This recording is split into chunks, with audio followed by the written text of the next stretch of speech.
Esta palavra é para você que realmente deixou que as incitações e as tentações de Satanás movesse sua vida, agisse em sua vida, a ponto de ele afastar você da presença santa de Deus. E eu quero dizer para você que você não se afastou tanto a ponto de que você não possa voltar à presença de Deus. Você não pecou tanto, não errou tanto na sua vida, que Deus não possa aceitá-lo se você realmente se arrepender e redimir a sua vida, trazendo redenção e trazendo a você novamente a alegria da vida, a alegria da salvação.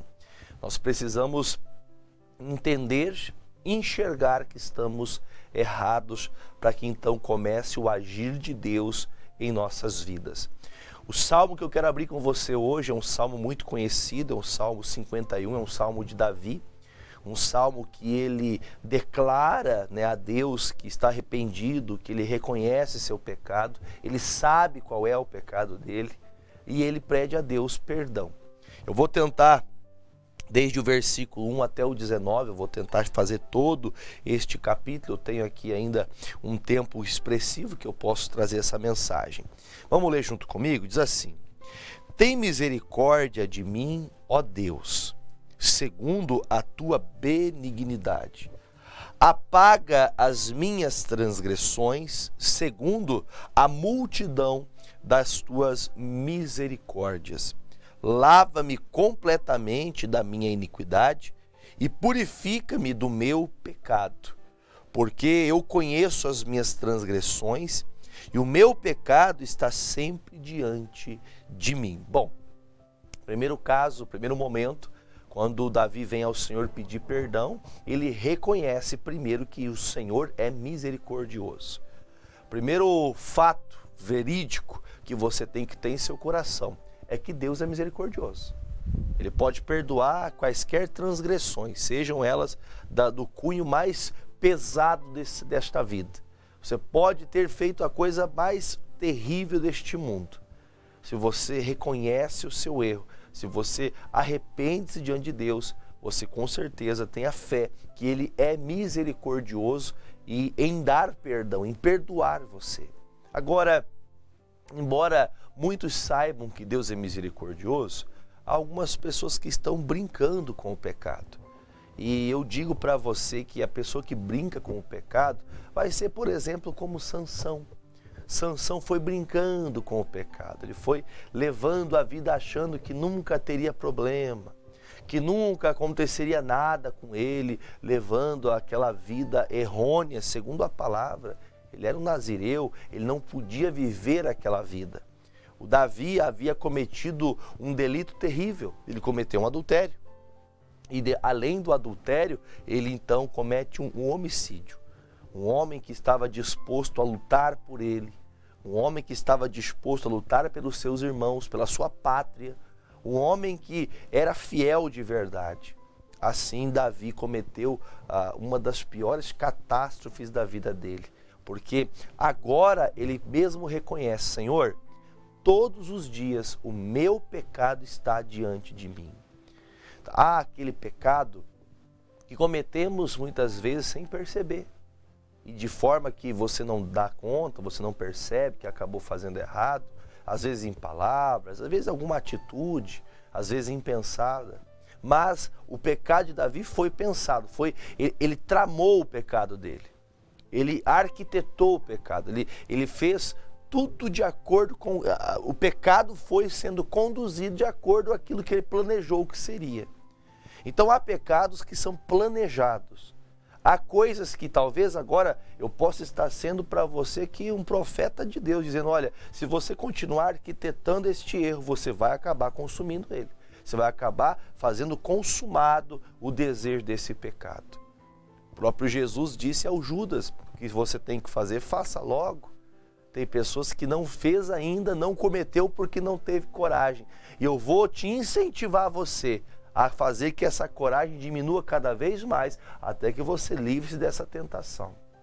O Senhor nos ensinou assim: aprenda a orar. Aprenda a orar porque a carne é fraca, nós somos sujeitos às tentações. Então, se somos sujeitos às tentações, nós temos que nos aproximar cada vez mais de Deus. Embora eu já tenha pregado aqui para vocês algumas vezes, eu sempre digo que o crente não sabe pecar. O cristão não sabe pecar. Porque quem é de Jesus, ele peca e fica com o coração pesado, ele não consegue ter paz mais. Porque o próprio Davi cometeu um erro gravíssimo. Só que ele mesmo diz, versículo de número 3, porque eu conheço as minhas transgressões, eu sei o que eu fiz, Deus. É doloroso quando, por exemplo, alguém de Jesus, alguém que ama a Deus, sabe que está errado, sabe que está vivendo a consequência dos seus pecados, está vivendo a dor das suas escolhas erradas. E ele fala com muita clareza, eu conheço minhas transgressões e o meu pecado sempre está diante de mim. Então aquele que já tem conhecimento do pecado, que já sabe o que é a verdade, é mais doloroso para esta pessoa. Por isso você vai ver, há exemplos nos dias de hoje, que as pessoas estão tentando fazer que o pecado ele não tenha o peso como pecado. Eu ontem, por exemplo, eu ouvi uma mensagem do pastor Fernando, ele falava, olha, o céu não é inclusivo. E aquilo me chamou a atenção, o céu não é inclusivo. O céu já é determinado para pessoas que já está pré-posto, o próprio Cristo nos ensinou como que as pessoas farão para herdar o reino dos céus e que tipo de pessoas poderão entrar. Que tipo de pessoas não poderão também entrar, né? Então veja que o pecado da pessoa que conhece a palavra é mais doloroso para quem não conhece. Porque a pessoa, por exemplo, que ela não dá crédito para Deus, que ela não tem temor de Deus. Porque se você fizer uma busca, você vai ouvir falar, e com certeza já deve ter ouvido falar, que Davi é o homem segundo o coração de Deus. Mas pastor, o homem segundo o coração de Deus não é o crente? Olha o peso que tem isso aqui. Olha o peso que tem ouvir falar, mas não é o crente, não é aquele que vive na igreja? Ele que pecou, ele que fala que eu tenho que ir para a igreja, ele que me evangelizava, ele que me chamava para ir aos cultos, agora está desviado? Agora está aí adulterando, agora está aí traindo a esposa, está aí agora mentindo, trapaceando, está aí devendo na praça para todo mundo. Não é esse o crente? O peso para quem é mundano, para quem não tem esse amor, que não tem o temor de Deus, é muito, mas na verdade nem há peso, porque há pessoas que pecam com dolo, ela quer fazer aquilo mesmo. Ela tem prazer de fazer aquilo, mas já o homem de Deus, a mulher de Deus, quando erra, há um peso tão grande que a pessoa não consegue nem viver mais. Davi fala, todo dia está diante de mim. Ele abria os olhos ao amanhecer, ele lembrava do pecado dele e se sentia acusado. Lembre que Jesus, o Cristo de Deus, não é acusador. Ele não aponta o seu pecado. Ele dá a liberdade para você fazer o que você quiser. Você pode pecar, você pode viver como achar melhor. Porém, o que a Bíblia declara para nós é que quem acusa é o diabo. Se você sente-se acusado pelo seu pecado, quem está lhe acusando é o diabo. Porque ele sabe que você é de Deus. Ele sabe que você é encontrado muitas vezes orando, muitas vezes na casa de Deus. Ele sabe a tua confissão pública, o dia que você foi batizado nas águas, que você disse que a partir daquele dia você serviria ao único Senhor. Aí então as tentações serão mais ferrenhas, mais dolorosas. Apesar de que o pecado de Davi era muito grande, era coisa séria. Só que ele disse, todo dia o meu pecado está diante de mim. O que nós entendemos com isso? Todo dia o Davi estava sofrendo angústia, tristeza por causa do seu erro. Entendendo ele que se ele não abrisse o coração, as coisas iriam piorar. Eu lhe dou para você um exemplo de Davi e digo para você, se você quer sair dessa dor, dessa tristeza da alma, o delito que você cometeu, o delito pode ser em qualquer grau ou qualquer esfera da tua vida. Pode ser no casamento, pode ser na vida financeira, pode ser ao que diz respeito às amizades, ao trabalho, ao seu emprego, à sua empresa. Pastor, como é que eu vou confessar o que eu estou fazendo? Se eu confessar, vão me mandar embora. É melhor você ser mandado embora, pagar as consequências disso, do que você passar a vida toda sendo condenado. O diabo fica ali, você diz que é de Deus, mas você continua fazendo isso. A condenação vem de Satanás, não vem de Jesus. As pessoas se afastam de Jesus por causa do diabo. Elas deixam de buscar a Deus, elas deixam de buscar ao Senhor com convicção que Ele tem misericórdia para poder perdoar aqueles que se arrependem de verdade, de coração. A Bíblia fala produzir frutos dignos de arrependimento. O que significa isso? O Senhor perdoa quando Ele olha para o coração quebrantado. Agora tem pessoas que tentam todas as coisas para conseguir o perdão, sendo que uma coisa só é necessária. Vamos ler o versículo 4? Aí ele continua falando dele mesmo. Contra ti, somente pequei, e fiz o que a teus olhos é mal, para que sejas justificado quando falares e puro quando a julgares. Eis que em iniquidade fui formado, em pecado me concebeu minha mãe. Eis que amas a verdade no íntimo. O que é a verdade do íntimo? É onde ninguém está vendo. Eu posso ser uma pessoa muito bacana diante de todas as pessoas. Eu posso ser uma pessoa que trato bem, com lisonjas, meu pastor, meus irmãos, meus amigos, minha esposa, meus filhos. Eu posso ser uma pessoa de lábios, sedosos, lábios que até fazem que as pessoas gostem, da minha pessoa. Só que ele fala, Deus ama a verdade no íntimo. E quando fala-se do foro íntimo, diz respeito de algo que não é todos que conhecem. É só Deus que sabe disso. Deus sabe a verdade do seu coração. E eu digo para você que o próprio Senhor fala, no Salmo inclusive, o Senhor sonda o coração do homem para dar aquilo que está desejando. Aliás, Jeremias falou isso. Quantas vezes você acha, mas por que Deus não lembrou de mim? Por que Deus não me deu essa oportunidade? Ontem, inclusive, eu falava com pastores e eu comentava e dizia assim, se Judas tivesse ficado ao lugar, se o Senhor tivesse colocado Judas no lugar de Pedro, você já pensou a decepção que seria? A igreja não teria continuado. Por isso o Senhor, mas pastor, o Pedro, ele tinha tantas coisas também difíceis para lidar, o Senhor passou praticamente 3 anos dando nos dedos de Pedro. Pedro ainda, o Senhor terminando ainda, quase já indo ao Gólgota, ele disse, Pedro, o dia que você se converter, você vai ser uma bênção, confirme para os seus irmãos. Quer dizer, ele passou 3 anos com Jesus e não era convertido. Mas o Senhor escolheu esse homem porque o Senhor conhecia o coração dele. Tem pessoas que muitas vezes ela tem qualidades, tem pessoas que ela tem capacidade, ela tem talento. E ela não cresce, ela não vai para frente, porque Deus sabe do íntimo.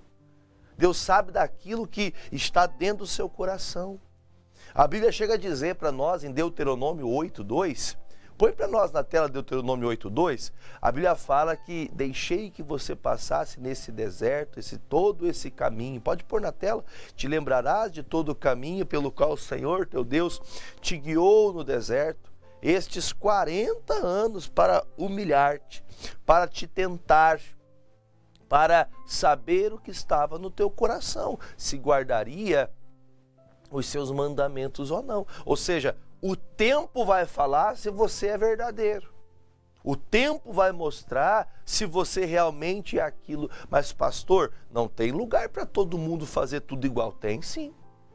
Não é como diz um ditado, não existe uma só Maria no mundo não, meu irmão. E para todas as donas Maria, tem espaço para elas nesse mundo. Assim como todo Jefferson, todo João e assim por diante. Só que o Davi, ele chega ao Senhor e fala, o meu pecado está diante de mim. Eu sei quais são esses pecados. E o Senhor ama a verdade que está lá no interior, lá no coração. Eu posso ser uma pessoa amável. Você não vê, por exemplo, pessoas, por exemplo, que têm um poder de persuasão, que conseguem enganar as pessoas, que conseguem mostrar um chamado, a gente chama hoje de fake news, Ah, é mais uma nova mentira. Tem gente que é uma mentira ambulante, gente. Tem gente que prega, mas é só da boca para fora. O próprio Paulo falou isso lá, a carta aos Romanos. Tem pessoas que pregam somente por inveja e porfia. Tem gente que só quer fazer a obra só com interesses pessoais. Que o propósito verdadeiro não é de ser de Jesus. Não é fazer a obra de Deus, não é servir ao Senhor. As pessoas querem ser servidas. A Bíblia fala, Jesus Cristo disse isso. O Senhor, o Filho de Deus, não veio para ser servido por ninguém, ele veio para servir. Nós temos que ser servos, nós temos que estar dispostos a servir. O homem, ele tem falhas, somos falhos, mas o Senhor conhece tudo que está no seu coração, meu irmão, minha irmã, meu amigo e minha amiga. Até você que é meu inimigo, você que não gosta, você sabe que eu estou falando de coisas que são concernentes à tua vida, e você sabe que isso é uma grande verdade para você. Você não está indo para a igreja, porque quando você chega na igreja parece que a pregação sempre é para você. A tua interpretação é essa. Você vai para um culto, você chega na igreja, você automaticamente diz, esse aqui só pode ser para mim, por isso que você não volta. Já atendi centenas de pessoas que querem ajuda. Pastor, eu estou com um problema assim, assim, assim, o que eu devo fazer? Pastor, eu estou aqui no gabinete pastoral, a gente atende todo tipo de situações. Ó, pastor, eu cometi um adultério, o que eu faço agora? Como que eu faço? Eu não consigo mais, eu deito a minha cabeça no travesseiro, eu não consigo dormir, eu fico pensando no meu pecado, eu estou longe de Deus, cometi algo, uma barbárie, uma atrocidade contra a minha vida, contra o meu casamento, o que eu tenho que fazer? A Bíblia fala que nós temos que primeiro se arrepender e depois confessar. Mas como confessar, pastor? Se eu confessar, eu vou perder tudo. Pessoas que abriram o coração, que entenderam que precisava soltar, tirar de aquela pressão que estava no coração. Mas quando ouvem a palavra, elas não querem ser verdadeiras. Elas não querem falar a verdade, não querem contar a verdade. É doloroso isso. Porque Davi ele fala, Senhor, olha, o Senhor ama a verdade, aquela que não o que eu falo muitas vezes, não aquilo que eu tento ludibriar algumas pessoas dizendo que está tudo bem, mas aqui dentro está tudo mal, tudo podre, só há pensamentos malignos, só há pensamentos de ódio, de morte, de malignidade. Agora, embora saibamos dessas frases e palavras de Davi, ele mesmo sabendo que Deus ama a verdade do interior, ele cometeu pecado, ou seja, somos seres humanos e somos falhos. A Bíblia chega a nos ensinar qual é o homem que não tem pecado, qual é o ser humano que não pecou. Inclusive, todos pecaram e destituídos foram da glória de Deus. Agora, embora saibamos disso, nós não podemos dizer então que devemos pecar a torto e direito, como diz algumas pessoas. Há até, por exemplo, pessoas que dizem, né, uma certa linha de pensamento de cristãos que dizem, uma vez salvo, sempre salvo. Já fui batizado, eu fui escolhido, eu posso pecar, eu posso fazer o que eu quiser, que está tudo certo.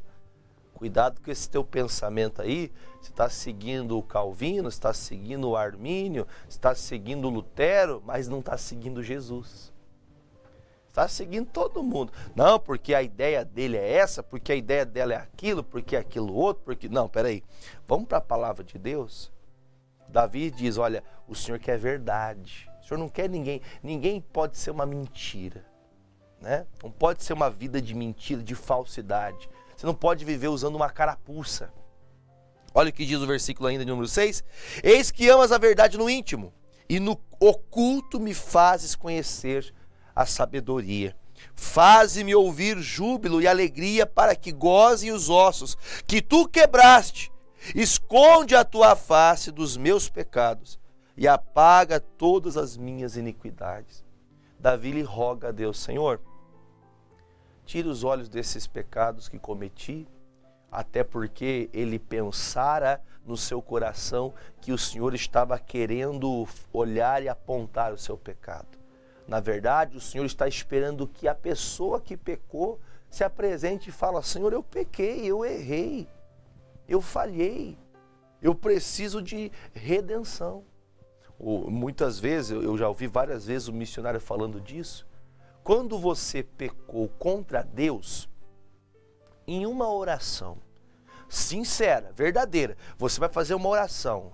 Pastor, mas eu não sei orar como o senhor fala que tem que fazer, como na igreja as pessoas oram. Eu sou uma pessoa que assisto o senhor aqui, mas eu não sei orar. Uma oração simples. Você vai apresentar a Deus: eu vim adiante da tua presença, eu vim aqui confessar meu pecado, o meu pecado é esse. Aí você fala o seu pecado. Claro que eu não estou ensinando você como deve fazer, mas uma noção de como você pode se apresentar. E conta seu pecado.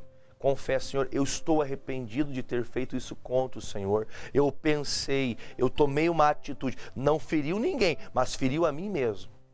Eu duvidei do Senhor. Eu cheguei a duvidar da sua existência, Deus. Eu cheguei a duvidar que o Senhor estaria disposto a me abençoar, porque eu sempre sofri na minha vida, Deus. Apresente, conte para Deus tudo a seu respeito. Quando isso acontecer, você vai conseguir então ter o perdão de Deus, que Ele perdoa. Uma oração pode mudar tudo na sua vida. Agora, quando você peca contra Deus e contra alguma pessoa, você também tem que pedir perdão para aquela pessoa. Pastor, mas é um pecado que eu pensei mal de alguém. Você não precisa lá contar: pensei mal de você. A não ser que isso seja uma coisa viva, um sentimento que está abrasando no seu coração. Você vai lá e fala: não gostei de uma situação assim, tal, e resolve, está tudo certo. Mas, por exemplo, o pecado de Davi tinha que ser confessado. Ele tinha que se acertar com Deus. Não tinha como pedir perdão para Urias, porque Urias estava morto. O que ele tinha que fazer agora? Ele tinha que se acertar com Deus. Ele matou, ele colocou em linha de guerra o marido da Batseba. Ele poderia ter evitado tudo isso, mas ele preferiu continuar no amargor do pecado. O pecado, a Bíblia fala que ele é gostoso como o mel. É uma pergunta que nós fazemos. O pecado é ruim ou o pecado é bom? Não, pastor, o pecado, a consequência é ruim, mas o pecado em si não é ruim. Porque se você ler a palavra, você vai entender que o pecado é como favo de mel. Ele é gostoso à boca. É gostoso, é prazeroso, mas a consequência do pecado, a consequência do erro, a consequência que as pessoas vão viver dos pecados que elas cometem, elas vão pagar um alto e doloroso preço. Por isso, ele fala: Senhor, apaga as minhas iniquidades. Eu não quero mais saber disso. Esse pensamento não pode tornar a mim. Aí ele diz, versículo de número, agora o versículo de número 10, onde começa então o desejo do coração de Davi de mudança. Cria em mim, ó Deus, um coração puro, ou seja, que não carrega dentro dele nenhuma manchinha, mágoa de ninguém, pensamento nenhum acerca de você mesmo. Ainda que outros possam te condenar, quando você é perdoado por Deus, você tem um coração puro, ninguém mais te condena. E renova em mim um espírito reto.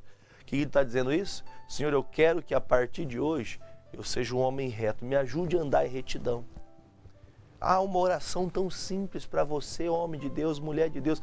Deus, eu quero andar com o espírito reto. Eu não quero ser aquela pessoa que fica vagueando, sabe?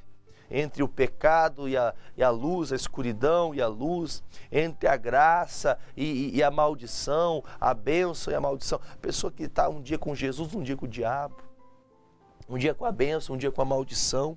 Por isso ele fala: cria, Senhor, em mim esse coração puro.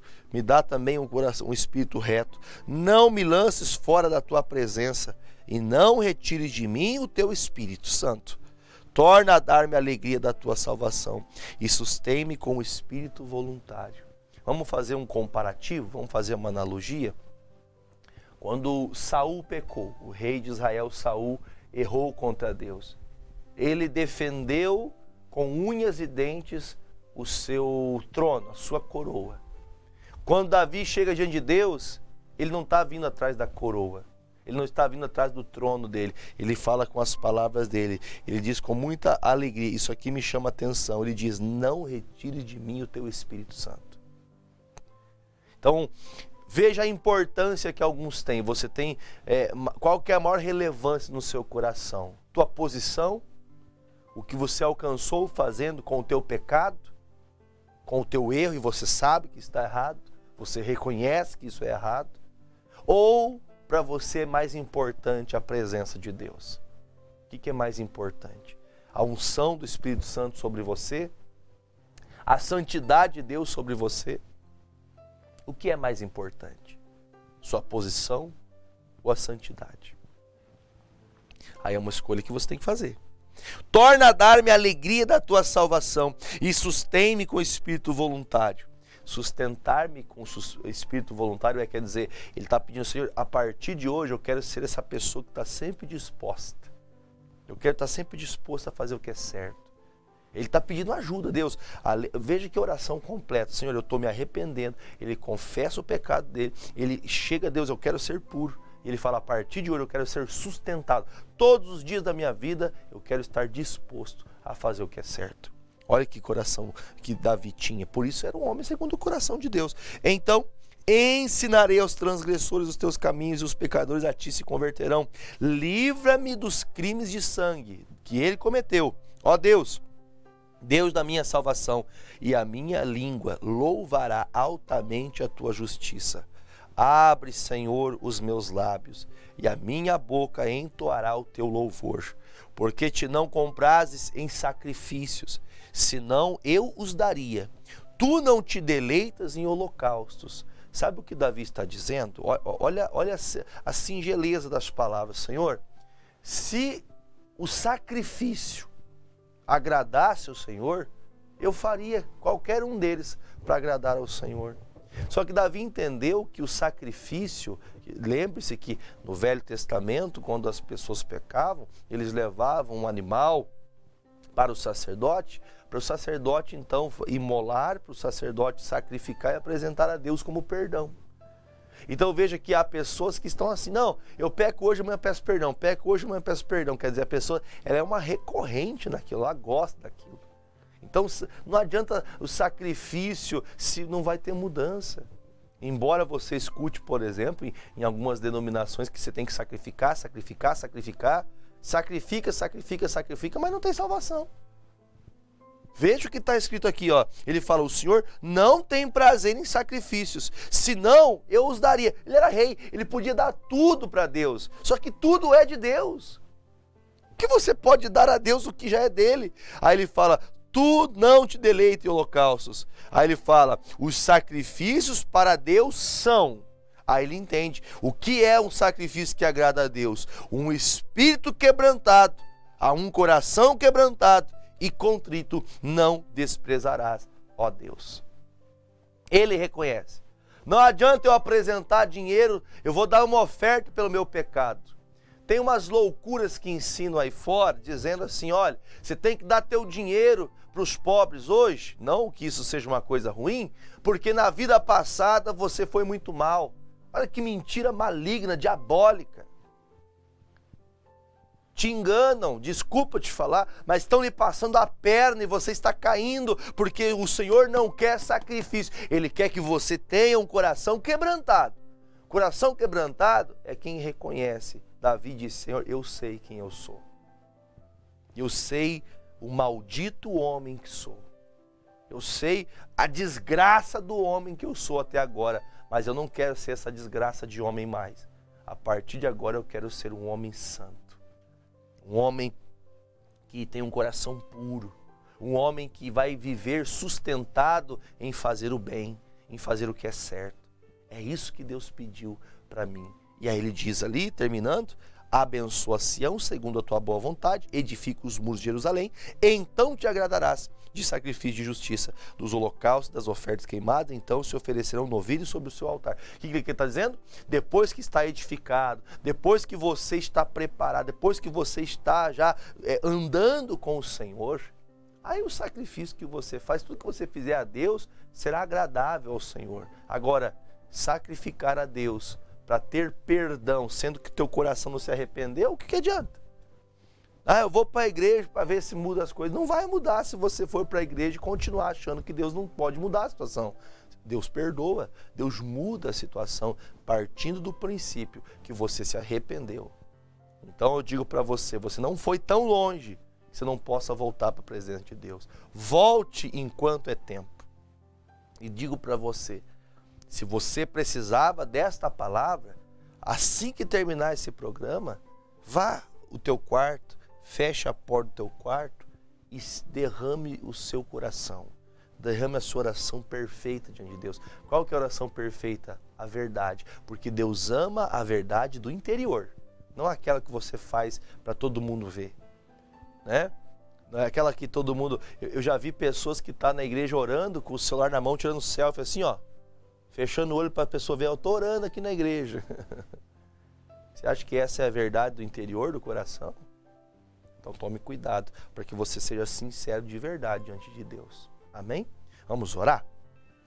Pai querido e Pai amado, em nome de Jesus, mais uma vez eu chego a Ti, com o meu coração, meu Deus, quebrantado diante do Senhor, sabendo, ó Deus, que homem nenhum recebe nada se do céu não for enviado. Jesus, eu oro por perdão, por todos estes, ó Deus, que sentem-se amarrados por conta do pecado que cometeram, que essas pessoas, ó Pai, realmente arrependidas estão. Se elas realmente estão diante do Senhor, ó Pai, como a Tua palavra nos ensinou, querendo ter um coração puro, apagar dos seus pecados, Pai, o Senhor diz em Sua palavra que o Senhor lança os pecados no mar do esquecimento por aqueles que se arrependem verdadeiramente. Por isso eu peço ao Senhor que essa pessoa volte a ter prazer no Senhor, no nome de Jesus. Oro também, Pai, por quem está doente. Oro por quem, ó Deus, está pós-cirúrgico. Depois de uma cirurgia, essa pessoa está passando por alguma dificuldade. Essa pessoa está tendo dificuldade com cicatrização, está tendo dificuldade, algumas limitações com a sonda. Jesus, faz a sua obra agora, meu Deus. Faça tudo, ó Deus, acontecer segundo a sua boa vontade. Ao que está enfermo, aos que está acamado, ao que está, meu Deus, sentindo dores terríveis na coluna, essa pessoa que está travada em cima de uma cama, ela não consegue se movimentar. Se não tiver alguém para levantar, essa pessoa não consegue se levantar mais. Por isso eu estou aqui, Jesus, pedindo ao Senhor, coloque nestas águas a Tua unção, para que todos que beberem destas águas, assim, ó Deus, como naquele lindo testemunho que ontem nós estivemos gravando, Pai, aquela jovem de 14 anos, que ela foi curada de um câncer, ó Deus, que já tinha se espalhado como metástase pelo corpo, e o câncer foi curado pela oração da fé. Esta pessoa que está orando comigo, Pai, de joelhos na frente da televisão, essa pessoa que está agora, meu Pai, determinando, ó Deus, que todo este mal que está acometendo o corpo dela, o corpo dele, saia. Pai, eu te peço, coloque nestas águas a Tua unção, e todos que beberem comigo estas águas com fé, em nome de Jesus, serão curadas para a Tua glória, em nome de Jesus. Se você crê, diga amém, diga graças a Deus e beba desta água em nome do Senhor Jesus.